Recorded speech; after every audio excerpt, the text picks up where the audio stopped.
네, 네, 알겠습니다. 힘내시라고 기도 한번 부탁하겠습니다. 하나님 아버지 감사합니다. 오늘 소기천 교수님께서 이렇게 요한계시록 강의를 해주십니다.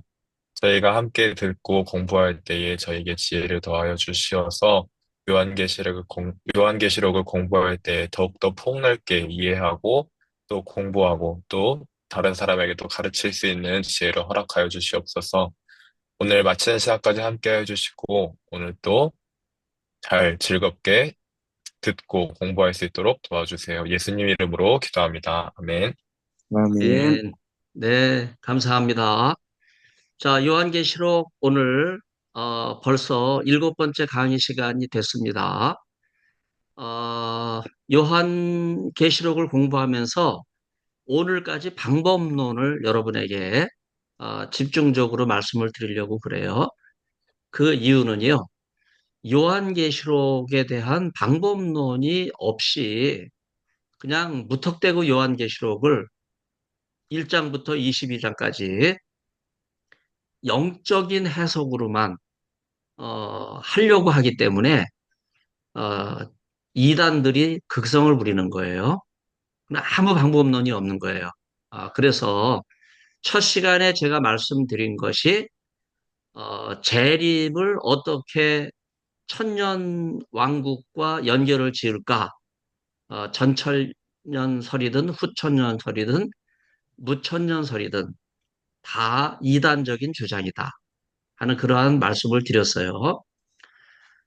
그 대표적인 게 영국 성공회의 세대주의 해석이다 하는 말씀을 드렸습니다. 그래서 천년왕국설은 세대주의 해석에서 나온 거고 그 배후에는요 영국 성공회 신부들의 잘못이 굉장히 커요. 어, 그게 지금도 요한계시록 연구의 광풍이 돼가지고 전 세계를 휩쓸고 있거든요. 거기에 인이 박혀가지고 쉽게 교정이 안 돼요. 그래서 첫 시간에 그런 말씀을 드렸고 두 번째 시간에는요 재림이라고 하는 그 단어 자체를 뺐어요. 그 이유는요 그날과 그때는 아무도 모른다. 정작 재림주로 오시는 예수님도 모르신다. 오직 성부 하나님만 아신다. 여러분 그 기절 알고 계시죠? 그래서 재림을 천년왕국 전에 놓느냐, 천년왕국 뒤에 놓느냐, 아니면 천년왕국과 결부를 짓지 않느냐, 이런 게 다 이단적인 주장이에요. 그래서 두 번째 시간은요, 천년이라고 하는 그 자체도 뺐고, 그 다음에 재림의 시점 자체도 우리가 알지 못하기 때문에 빼고서, 어, 당대 해석학의 방법론에 집중하자 하는 그런 말씀으로 초점을 모았어요. 그리고 지난주에 말씀드린 내용이 어, 이제 요한계시록 연구에 있어서 제가 굉장히 중요하게 생각하는 방법론인데 엘렌 월대가 어, 제안한 구약학자예요. 여류 여성학자인데 이분이 구약 본문을 인식 해석학으로 코그니티브 허메네릭 인식 해석학으로 우리에게 소개를 했어요. 이 점이 단어에 대한 분석과 당대 해석을 연결짓는 아주 중요한 차관점을 보여주기 때문에 어, 신약 특히 요한계시를 연결짓기 위해서 제가 이 방법론을 소개했고 그래서 제 제자 두 명이 어, 이와 연관을 지어서 이제 학위 논문을 미국에서 한 분 완성했고 한국에서 한 분 완성하는 이제 그런 일이 있었다 하는 말씀을 드렸어요. 그러면서 제가 지난주 말미에 사장에 대한 말씀을 오늘 드린다고 하면서 장로의 신학대학교가 사장에 나오는 이 동물들을 근거로 해서 동물 신학을 이야기한다고 하는 말씀을 드렸어요. 그 장신대 신학론단에 이 동물 신학이라고 하는 게 실려 있는데 이게 굉장히 잘못된 주장이거든요. 그래서 그 논문은 철회해야 되고 그것을 따르는 장신대 많은 교수들이 있는데 다 회개를 해야 되는 시간이에요. 그러면서 제가 오늘 여러분들에게 제안하는 요한계시록 해석 방법 가운데 가장 중요한 해석이 구약과 연결 짓는 거예요. 복음서와 연결 짓는 거예요. 요한계시록 앞에 있는 요한계시록은 성경이 구약 성경이거든요. 왜냐하면 구약 성경이 이제 경전으로 채택되는 그런 어, 그 분위기, 그런 시기에 기록된 책이기 때문에 구약 성경을 많이 인용하고 있어요. 그리고 복음서를 많이 인용하고 있어요. 또 제가 1장부터 3장 강독하면서 여러분에게 소개했지만요. 요한계시록 안에서 서로 연결되거든요. 제가 그런 걸 말씀드렸어요. 바로 그게 상호 본문성이에요. 영어로 말하면 인터텍스추얼리티거든요. 이거는 예수님 당시에 랍비들이 사용하고 있는 방법이고 예수님도 랍비 최고의 권위 있는 선생님으로 오셨기 때문에 바로 이 미드라시 해석, 바로 이걸 따라가신 거거든요. 그런 점을 제가 말씀드려서 오늘 내용을 한번 여러분에게 공유를 하겠습니다.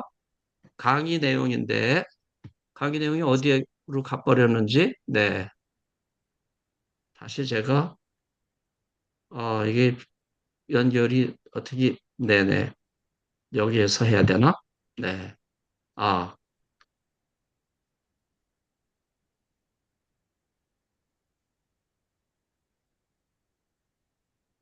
네. 지금 이제 공유를 다시 한번 해볼게요. 네, 공유가 안 돼서. 네. 이제 되겠네요. 네네. 자, 이제 요한계시록 잘 보이시죠? 네네. 자, 그러면, 서장, 서론적인 말씀부터 시작을 하도록 그렇게 하겠습니다. 우선, 요한계시록은, 마틴 루, 네? 잘 보이면 손 한번 흔들어 보세요. 네네네. 마틴 루터나 추빙글리, 깔뱅, 불트만, 신약의 대가들이라고 말할 수 있는데, 요한복음을 격하하거나 다루질 않았어요. 그래서 사본상으로 봐도 요한계시록은 성구집에서 삭제가 될 정도로 굉장히 심각한 어, 그 무관심 속에 있었거든요. 그럼에도 불구하고 이레니우스나 아우구스티누스를 시작으로 해서 미국의 월터 라우센부시, 폴 미니어, 독일 그 루터교의 한스 릴레와 에드워드 로제에 이르기까지 많은 학자들이 요한계시록이 그 당대 이례적인 시기에 교회의 삶과 사명 또 방향과 본질을 제공해주는 정경에 충실한 역할을 했다. 이런 관점에서 요한계시록을 재평가했어요. 이제 그런 점을 제가 여러분에게 소개를 해드리고 여기서 요한계시록의 일곱 교회 지난 시간에 제가 말씀드렸죠. 바로 예배의 상황이다. 그래서 요한계시록은 예배를 위해서 기록된 문서고 예배에서 1장부터 22장까지 한 번에 쫙 낭독한 그런 특징이 있는 책이 요한계시록이에요. 그러면서 동시에 당대 요한계시록 첫 독자에게 주는 메시지뿐만 아니라 지금 우리가 요한계시록을 읽고 있는데 우리 청독자들에게 어떤 메시지를 주시는가 그것도 중요한 관점이라고 하는 것을 우리가 염두에 둬야 될 것 같고요. 그러면서 다시 여기 제가 반복하지만은 상징적 신화적 언어를 가지고 있어요. 이 말의 의미는요. 요한계시록을 바로 표현된 그대로 풀면 이상해진다 하는 거예요.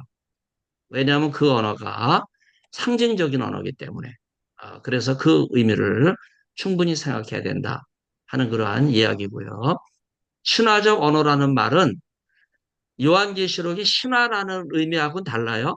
신화적 언어라는 말은 그 당시 신화 속에 등장하는 여러 언어들, 그런 상징들이 요한계시록에 채택돼서 요한계시록의 언어 속에 들어와 있기 때문에 그 언어의 당대 의미를 파악하는 것이 중요하다 하는 그런 말씀을 제가 드리는 거예요. 그렇기 때문에 여기서 자세하게 말씀드릴 수는 없지만은 제가 방법론으로 여러분에게 소개한 것이 월대가 주장한 성서학 재구성 방법이에요. 그래서 당시 역사적, 지역적 배경을 고려하는 그런 연구가 중요하다 하는 말씀을 드리고 싶어요. 바로 이것이 가장 구체적으로 연결된 것이 예수님 당시 랍비들이 사용했던 미드라시 해석이에요. 미드라시는 히브리어 다라시에서 나왔죠. 다라시는 찾다라는 단어예요. 그래서 의미를 찾는 거거든요. 본문 배경을 찾는 거거든요. 그래서 이 본문과 유사한 본문이 이전에 어떤 본문이 있었는가. 그래서 상호 본문성, 인터텍스츄얼리티라고 부르죠. 그래서 여러분들이 요한계시를 연구할 때요. 요한계시록의 모든 구절은 구약 성경에 있어요. 그만큼 요한계시록은 구약 성경에 정통해 있거든요. 그래서 여러분 성경에 관주가 있잖아요. 관주를 보면 구약 성경 구절이 대부분이 나와요. 특히 구약을 인용할 때 어, 영어로 G자, 로마 G자가 나오는데 그게 그릭이라고 하는 뜻이에요. 구약 성경에 G자가 붙는데 그 의미는요. 요한계시록은 구약 성경을 헬라어로 번역된 70인역에서 인용하고 있다. 그런 의미예요. 그래서 70인역을 인용하고 있다고 하는 것을 여러분들이 확인하셔야 됩니다. 자, 그래서 상호 본문성이 어떤 건가 하는 말씀을 드리면 제가 우리나라에서 처음으로 소개를 해드렸고요. 뒤늦게 출간이 됐지만은 이 상호 본문성은 제가 쓴 그 신약 여행이라고 하는 책의 한 챕터로 나와요. 그 중에 일부분을 여러분에게 소개를 하는데 바로 정경학자들 두 사람을 제가 어, 예를 들었어요. 버나드 차일즈라고 하는 학자는요, 예일대 학자입니다. 이분은요, 정경이 공동체에서 계속 발전하고 쓰여진다고 하는 그런 입장을 갖고 있어서 지금도 정경은 쓰여진다 그렇게 말하지는 않지만은 쓰여질 수 있다 이런 입장을 가지고 있었어요. 이거는요 자칫 잘못하면 이단들이 자기들의 공동체에서 사용하는 책을 정경이라고 제시할 수 있는 이런 뒷받침을 할 수 있기 때문에 굉장히 위험하거든요. 이에 반해서 같은 정경 비평을 주장한 학자지만 장로교 목사인 제임스 샌더스, 제가 공부한 클레아몬트 신학교와 또 그 아래에 있는 대학교의 교수님으로 계셨는데 이분은 구약만 가리키는 것이 아니에요. 신약만 가리키는 것도 아니에요. 둘 다 가리켜요. 그러면서 신구약 중간에 이 외경 문헌도 가리키거든요. 그래서 이분은요, 인터 테스타먼트 학자라 그래요. 신구약 성경뿐만 아니라 중간기 문헌까지 가르치는 그런 학자죠. 그래서 제가 이분 한테 이제 석사 논문 부심으로 초청을 했고 이분 과목을 여러 개 들었는데 이분 클래스에는 항상 교과서가 세 권밖에 없어요.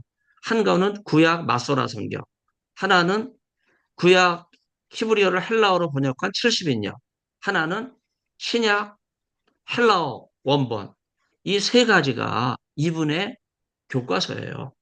그만큼 성경을 중시하는 학자라고 하는 말씀을 드렸는데, 제가 이분의 의견을 그대로 따라서 이 상호법문성 개념을 6가지로 정리했죠. 직접 인용을 한다. 그 다음에 암시다. 반향을 일으킨다.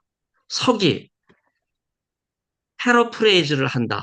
그 다음에 짜집기, 구약의 본문이 신약에 인용될 때 훨씬 더 정교하게 예를 들면 마태복음의 구약을 인용하는 거는 그냥 직접 인용하는 경우가 많지만 누가복음이 구약을 인용하는 경우에는 짜깁기가 많아요. 들줄과 날줄이 이렇게 딱 팽팽하게 교차돼 가지고 아주 치밀하게 구약 신명기를 재해석하고 있는 것이 누가복음이거든요. 그래서 제가 아, 누가복음을 강의할 때는 신명기와 연결지어서 강의를 많이 하고 있어요.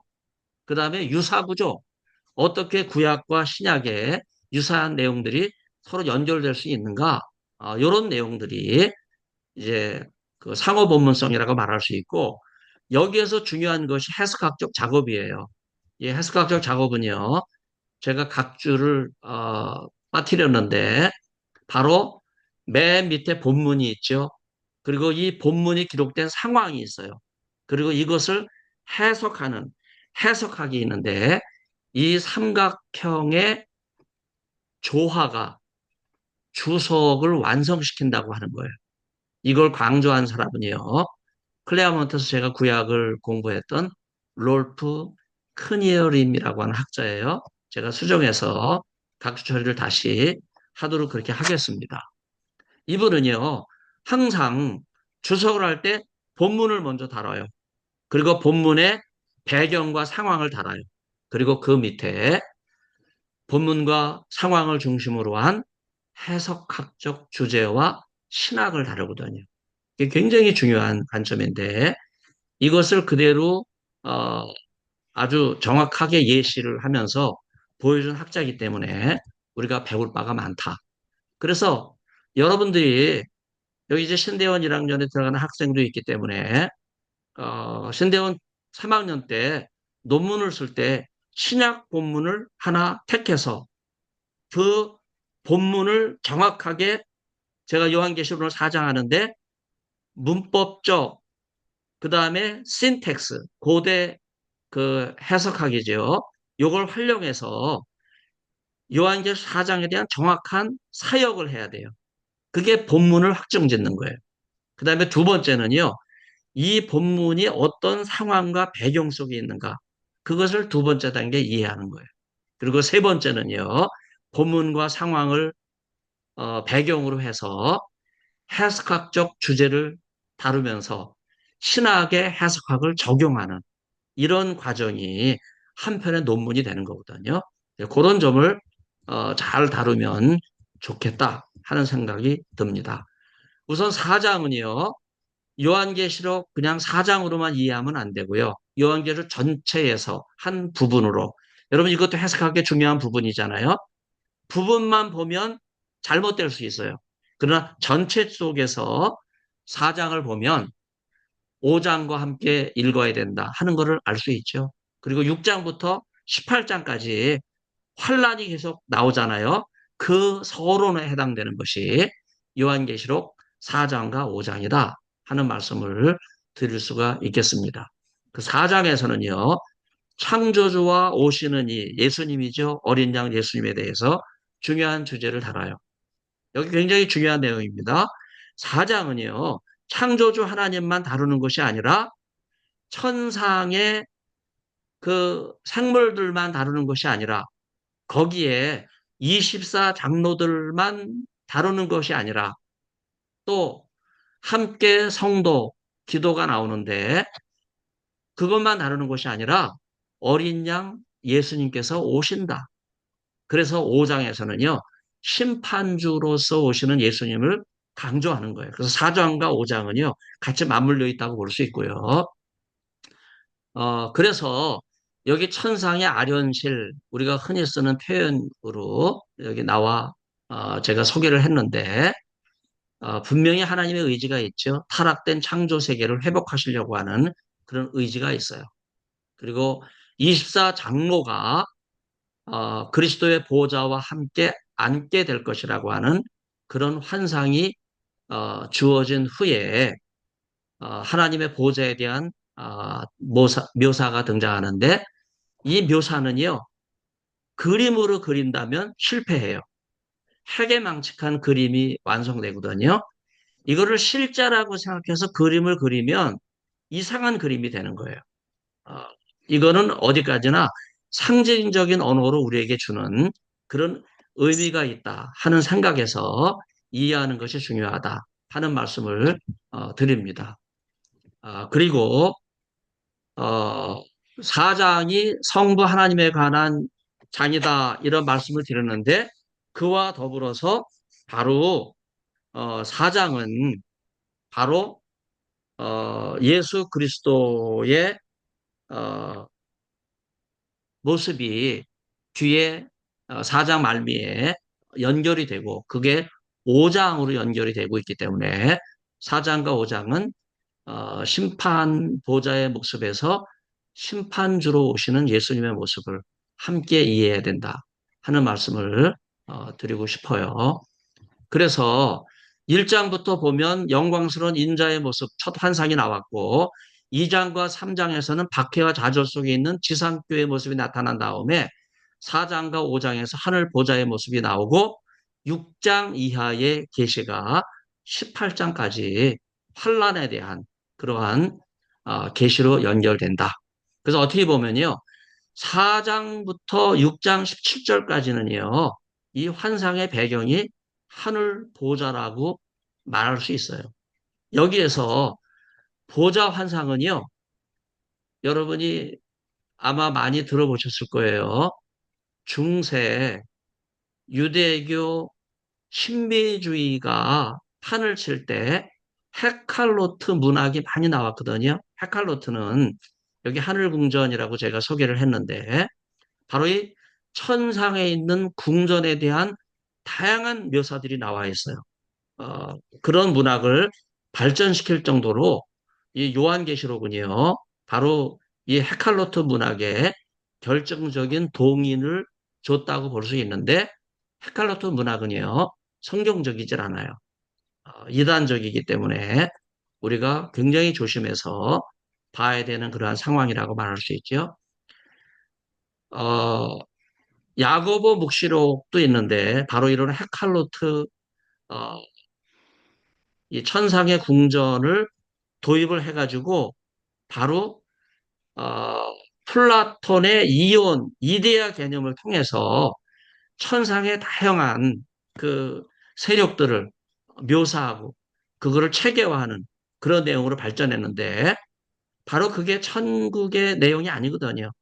거기에 심취하다 보면요. 성경은 온데가 없이 사라지고 그냥 신비주의에만 빠져버리는 이런 일들이 많이 있습니다. 참고로 한국에서 야곱의 묵시록을 전공한 사람은 한영신대의 유병우 박사예요. 학위논문을 하고 들어와서는 더 이상 연구를 하지 않기 때문에 국내에 잘 소개가 되지 않은 그런 어, 안타까움이 있고요. 하늘궁전의 천사적 존재는 네 산물입니다. 그리고 거기에 낮은 신적인 존재들은 24 장로들이에요. 그래서 흔히 세대주의에서는요, 24 장로를 천상의 존재로 떠받들어요. 어, 그러나 낮은 신적인 존재다 하는 거는 잘 이해를 하지 못해요. 그래서 24 장로가 보좌에 앉으신 어린 양을 찬양하고 나중에 24 장로들의 머리에 있는 금멸관을 벗어서 어린 양에게 돌리면서 거룩하다, 거룩하다 찬송을 하잖아요. 이 24 장로는요, 내 생물이 천사적 존재라고 하는 측면에서 비교해 볼 때는 한 등급 낮은 단계다. 그런 거를 우리가 생각해 볼 수 있고, 시편 8편에서 인간을 천사보다 조금 못하게 창조하셨다 하는 이러한 개념에서 비교해 볼 때, 내 생물은 천사적 존재지만 24 장로는 인간이다. 좀 더 정확하게 말하면 장로들이기 때문에 인간의 대표자, 성도의 대표자들이다. 그렇게 이해하는 것이 좋겠다고 하는 말씀을 드립니다. 자, 그래서 우리가 4장과 5장을 한꺼번에 다뤄야 되지만은 시간적 한계가 있기 때문에 오늘 이 4장을 먼저 다루게 되고요. 그리고 이러한 4장, 5장의 내용이 6장부터 18장까지의 묵시문학적 비유나 상징의 표현 가운데서 나팔들, 봉인들, 대접들 이 세 가지 재앙과 연결되는 이런 내용들 여러분이 이해를 하실 수가 있습니다. 그래서 마지막 어린 양이 십자가에 못 박히시고 부활하시게 될 때 그때 그 오른손으로부터 모든 재앙들은 걷어지고 새하늘과 새 땅이 임할 것이다. 그게 19장, 20장에 연결되는 그런 내용이라고 말할 수 있겠습니다. 서론적인 내용이 길어졌는데 요한계시록 사역을 한번 우리 같이 읽어보도록 하겠습니다. 여기 순서에 박상균 목사님, 제이 선교사님, 김혜찬 전도사님, 금천 생명수교는 홍승길 목사님, 마이크 크시고 성함을 제가, 네, 네, 이용건입니다. 예? 이용건입니다. 이용건 목사님, 죄송합니다. 네, 네. 네, 그리고 괜찮습니다. 맨 마지막에 우리, 네, 누구지? 네, 정민혁 전도사님, 이경희 전도사님 들어왔네. 이경희 전도사. 이런 순서로 1장부터 쭉 읽어 나가겠습니다. 마이크는 다 켜세요. 얼굴도 켜시고. 네. 이 일들 후에 내가 보았다. 그런데 보라, 하늘에 열린 문이 있고 내가 들었던 첫소리 곧 나팔 소리처럼 나에게 말하면서 이르기를 너는 여기로 올라오라. 그리고 내가 너에게 이것들 후에 반드시 이루어질 일들을 보여줄 것이다. 즉시 내가 성령 안에 있었다. 그런데 보라, 보좌가 하늘에 놓여졌다. 그리고 보좌 위에 앉아 계신 이면서 반절이 뜬 이도 벽옥과 홍보석 같고 보좌 주위의 무지개는 빛나는 녹보석 같았다. 입니다. 네.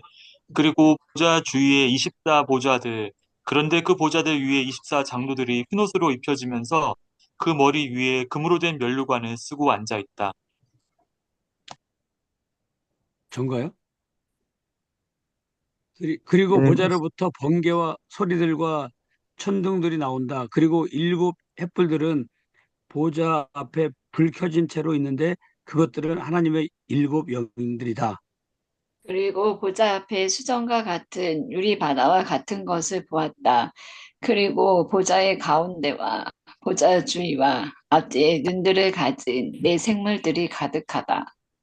그리고 첫 생물은 사자 같고 둘째 생물은 송아지 같고 셋째 생물은 사람 같은 얼굴을 가지고 있고 넷째 생물은 날아가는 독수리 같다.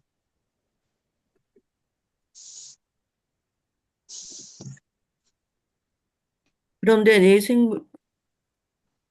네 생물들은 각각 하나하나가 여섯 날개들을 가지고 있으면서 그 주위와 안에 눈들이 가득했다. 그리고 그들이 밤낮으로 휴식을 가지지 않고 말하기를 거룩하시다, 거룩하시다, 거룩하시다. 주 하나님 전능하신 이는 계셨던 이요 계시는 이요 오시는 이시이다.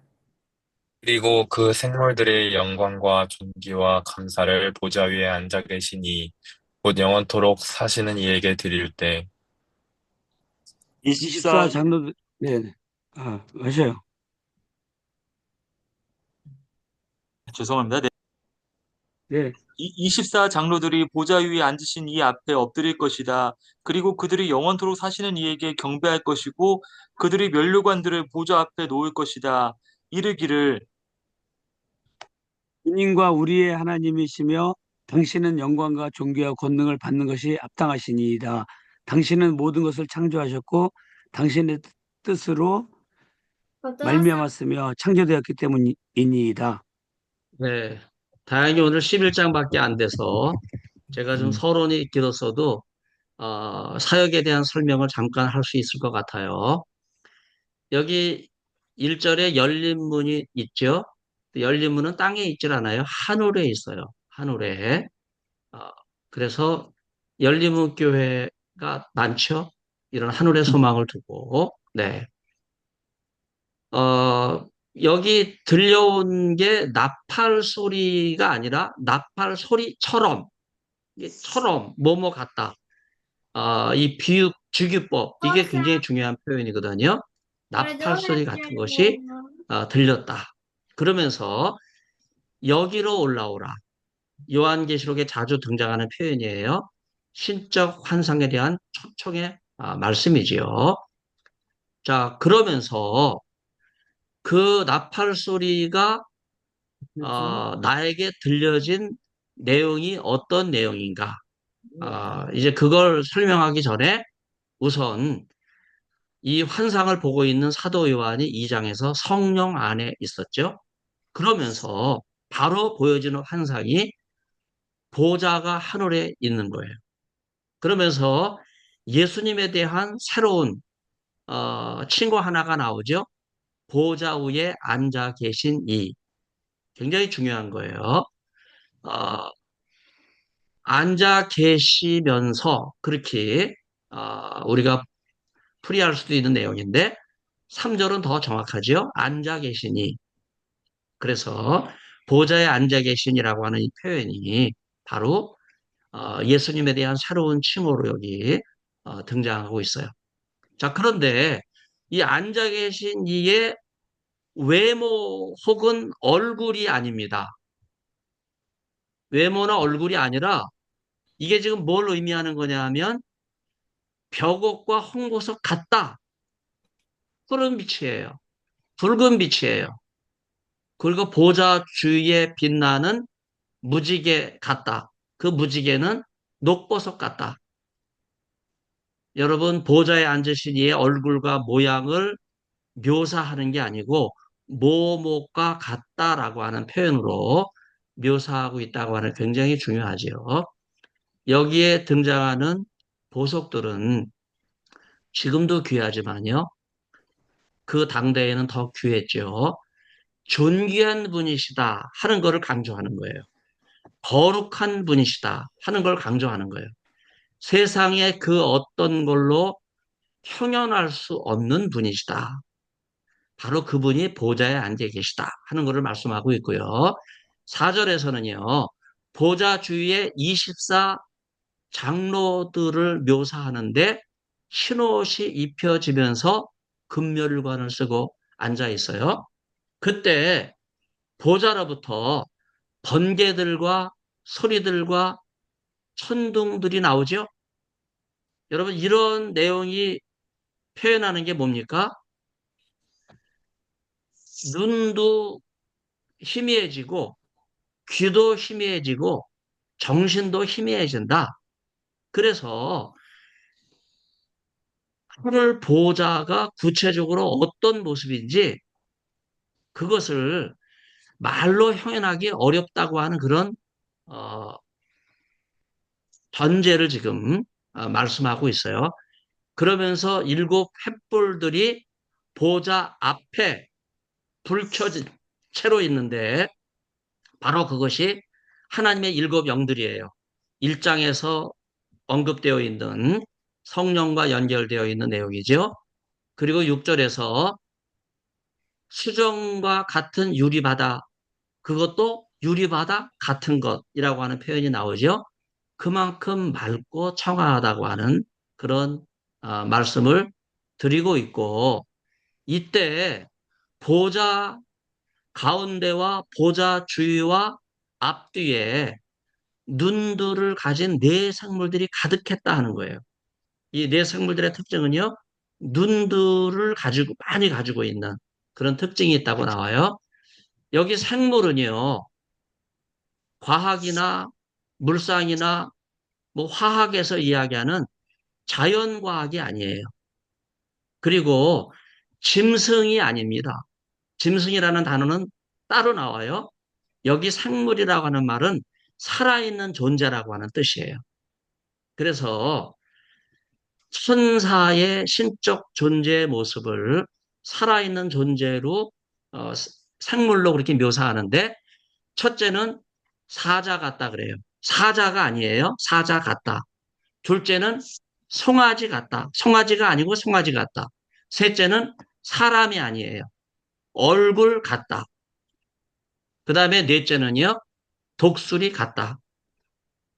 여러분, 이게 하나의 동물로 무엇이다 이렇게 이야기하는 게 아니기 때문에 이 언어가 지니고 있는 주기법, 비유법, 상징적 의미를 이해하는 것이 중요하다 하는 말씀을 드리려고 하는 거예요.